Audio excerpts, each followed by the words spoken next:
Hello guys, hello fire sign, hello Leo, Aries, Sagittarius. Welcome dito sa aking channel, Kapalaran 888, fire sign Leo, Aries, Sagittarius.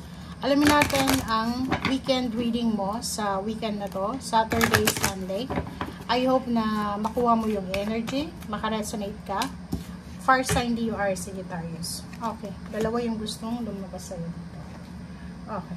So, 5 and 33. So, nakikita ko sa'yo dito na posibleng makatanggap ka ng isang balita sa weekend na to na pwedeng magbigay sa'yo ng pag-aalala or posibleng ikaw yung kailangan na mag-send ng message or magbalita sa mga tao sa paligid mo na pwedeng magdala ng pag-aalala sa kanila. So, comment down below if you resonated.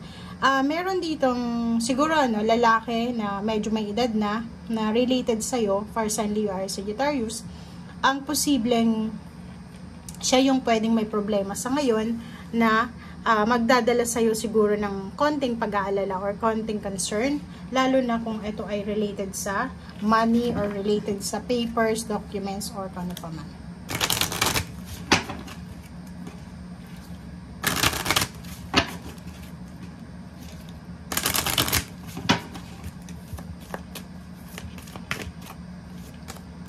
Okay, it's a no. Oh, wow. So, yun, nakikita ko sir dito na pwedeng this weekend, fire sign Leo, Aries, Sagittarius, siguro marami kang, kumbaga, partnership. Ang nakikita kasi natin dito is either partnership, travel, or travel plans, movements, ang medyo nagbibigay sa'yo ng pag-aalala. Marami kang mga gustong gawin pero hindi mo magawa. Parang stagnant yung situation mo. And sa weekend na to, nakikita natin na kung ano yung plano mo this weekend, pwedeng hindi siya matuloy. Pwedeng yung message na matatanggap mo, it's a no answer. Parang ganun. So, comment down below. Like, gusto mong umutang ng pera sa kaibigan mo, sa relatives mo, gusto mong magbakasyon, mag-file ng leave of absence, and ang sagot sa'yo is no. So, this weekend, kung ano man tong bagay na mas parang feeling mo importante na hindi mangyari, huwag kang masyadong mag-alala or medyo may stress. Kasi, ibig sabihin, ni minsan yung no na sagot sa atin ng universe is, it's a redirection, diba? Minsan, hindi yan makakabuti sa atin. So, kaya binabago ng Panginoon yung takbo ng direction. So, yun. Yun ang nakikita natin. Or pwedeng comment down below yung iba na posibleng magkaroon kayo ng problema sa inyong biyanan, sa inyong parents, sa inyong employer, sa boss, or kung kanino man. So, comment down below dito. Okay?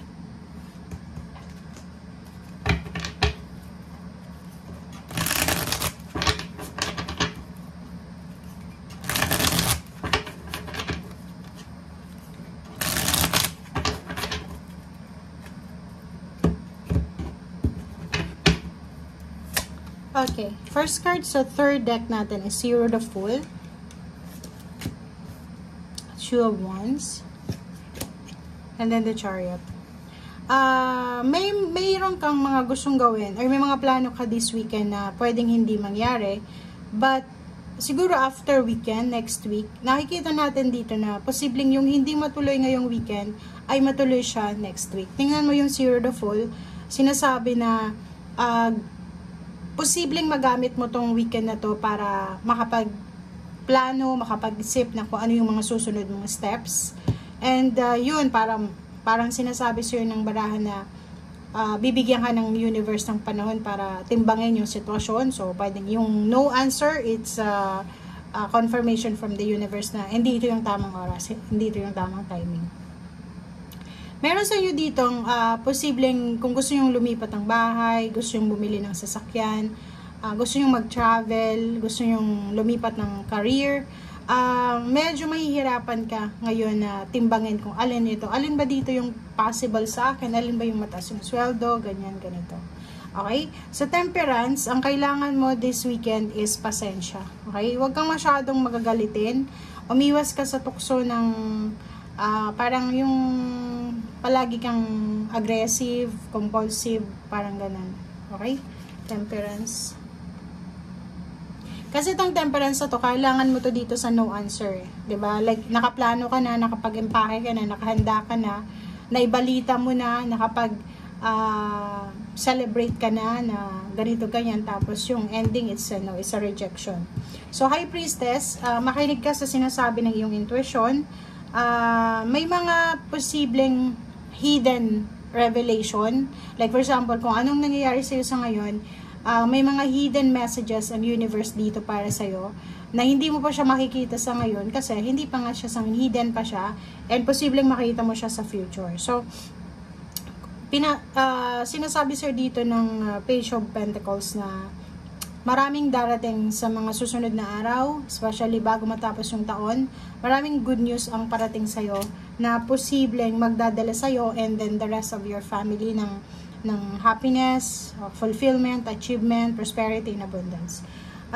May nakikita tayo ditong celebration, okasyon na posibleng dumating. Hindi sa weekend na to, hindi din sa next week, kundi sa siguro at the end of the October, from end of October, November, December, and first week of January. Okay? And then dito naman sa Queen of Pentacles, kung halimbawa na yung pinoproblema mo sa ngayon is money, sinasabi sa'yo dito ng barahan na huwag kang masyadong mag-alala, focus ka lang sa kung anong ginagawa mo, kasi the more na pinoproblema mo yung money, yung tangible things, yung physical things, the more na mahihirapan kang i-balance ito. Okay, so Ace of Swords and then Knight of Wands. Ang dalawang ito is parang pareho lang naman yung message nila, na may iba sa inyo dito na makakatanggap kayo ng mga offers from your previous employers, from your friends, from exes, parang ganun. Be careful kasi hindi lahat ng ino-offer sa'yo is resonated sa'yo. Yun na nga, minsan yung ino-offer sa atin ng universe is hindi naman talaga siya makakabuti sa atin. So, kung ano man tong balita, mapa-love life man siya, mapa-money man, mapa-career, mag-iingat ka kasi maraming ibabalik sa'yo ang universe na pwedeng. Hindi na, kaya nga nawala sila sa buhay mo, kasi hindi mo na kailangan sila, or sila yung nagpapabigat ng journey mo. So, dito sa barahan mo, sinasabi na mag-iingat ka. Okay? Mag-iingat ka sa mga babalikan mo. Okay? As much as possible, huwag kang masyadong maging aggressive. Kasi may tendency dito na yung mga taong gustong bumalik sa'yo ay posibleng sila rin yung maging rason ng happiness mo, pero sila rin yung rason ng sadness mo. Okay? So, yan guys ang sinasabi ng baraha. Thank you for watching and see you again. Bye!